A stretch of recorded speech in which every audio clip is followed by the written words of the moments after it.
Mike, can you just please tell us a little about the current TUF series that you're coaching in, how it differs from the previous series in the past?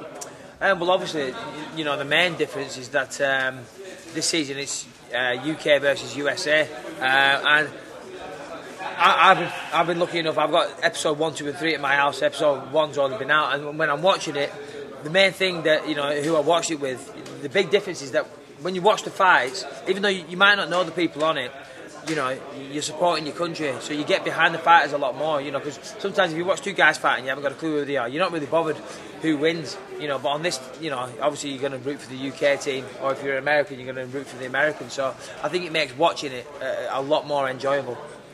Did you find yourself sort of, as a coach now, rather than being a fighter, did you find yourself under more pressure to do well for the team rather than you as an individual fighter? Yeah, no, definitely. I mean, when I went on as just as a contestant, I was just going on there.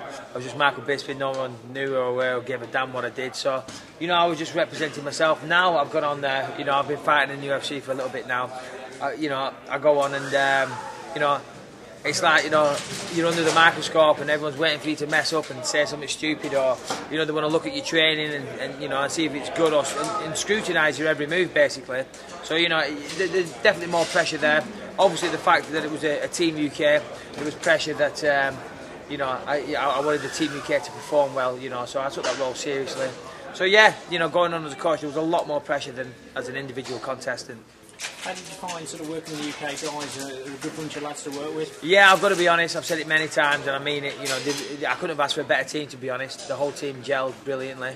They never questioned anything. They trained really hard, and they were all eager to learn and improve. And they did just that. And like I said, great set of lads and a great team. Yeah, we've seen that today. We've had some interviews with them earlier, and they all sort of expressed how good a coach you were. Oh, did they? Oh, that's nice to know. And how they enjoyed literally working with you and then sort of learning from a guy at your level. So obviously, does it feel good to give something back?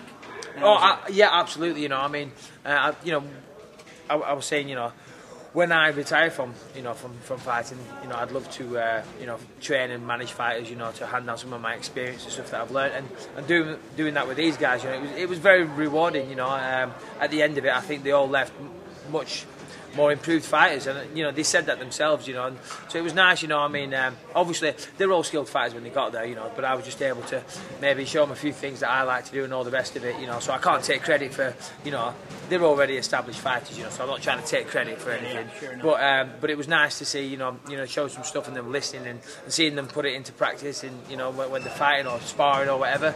Yeah, definitely very rewarding. Yeah. Now, sort of obviously the Americans renowned for having world-class facilities over in the States. You've had a chance today to look around the Ultimate Training Centre in Birmingham. What do you think of it? Well, I mean, America might be renowned for having world-class facilities, but they haven't got places like this. I tell you that. This is a fantastic place. Got to be careful there because I might get a slap off the Wolves there. Which is in its own right a world-class training facility. But this place is it's top-notch. You know what I mean? It really is, and beautiful gym. And finally, the highly anticipated UFC 100 against your opposite coach, Dan Henderson. Yeah. How do you feel about that fight? I'm excited. I think it's going to be a tough fight. It's definitely my toughest fight and my biggest fight to date. Not only is it on UFC 100, which is rumoured to be the biggest pay-per-view of all time. That's what they're going for. It's my biggest fight. But I think I can win it. I think it's my fight to lose, basically. I think if I just avoid his big right hand and try and avoid the clinch, then I think everywhere else I'm better than him, to be honest. Obviously, we'll see what happens on the night. He might prove me wrong. He might give me a good old hiding. Who knows, fingers crossed he won't. Well, we wish you good luck, and you're more than welcome to come Cheers. back anytime. Thank you very much. Thank you.